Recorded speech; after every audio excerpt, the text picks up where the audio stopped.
We've got a surprising look at who knew about the lies told by Congressman George Santos, and even more interesting, when they knew about them. So you'll recall earlier this year, it seemed like every new day brought a new revelation about the Republican lawmaker. Well, now CBS News has learned that many of those lies were captured in a searing report commissioned by his own campaign, in fact, a year before his election. Scott MacFarlane has this very strange story. It was the blueprint for the political scandal that would engulf Congressman George Santos, a more than 100-page research report obtained exclusively by CBS News. It was commissioned not by his opponent, but by the Santos campaign in late 2021 to dig into his vulnerabilities. The report raised now familiar doubts about college degrees Santos says he earned, his marriage to a woman despite being openly gay, and his alleged ties to companies that have been accused of fraud and scamming customers. I will go to Washington to fight for the American dream. And CBS News has learned a group of GOP campaign strategists in Washington were aware of the conclusions while Santos was running for office. When you looked at this, what jumped out at you? The totality of it all. We shared the document with political consultant Doug High, a veteran of Republican campaigns. But the whole host of very questionable things over and over again, and not just in one direction, but in seemingly every facet of his life, that is staggering. The report drew from Santos's own social media accounts, surfacing since deleted posts and photos.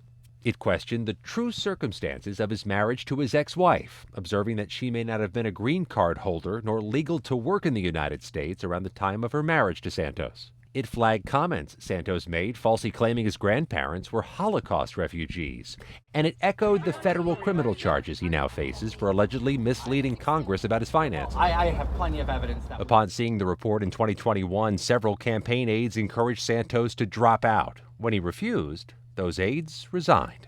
I think that's the proper course given just the sheer bulk of how much there was here with Santos. They knew there was not just a problem, but a lot of problems. Local New York Republican leaders say they never saw the Santos report. George Santos' campaign last year was a campaign of deceit, lies, and fabrication. But a fundraising group backed by House Republican leaders apparently knew enough to withhold its support for Santos's candidacy. His eventual victory helped secure Republicans control of the U.S. House. Your challenge is, when that candidate wins, they're every bit the member of Congress as Nancy Pelosi or Kevin McCarthy, and there's very little that can be done about that.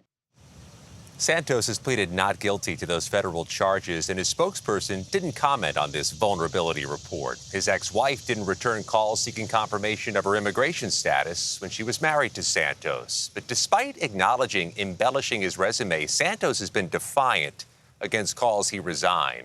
He's running for re-election, and Nate, he remains a very pivotal vote in a very narrow House majority. You're right about that, Scott. Thank you.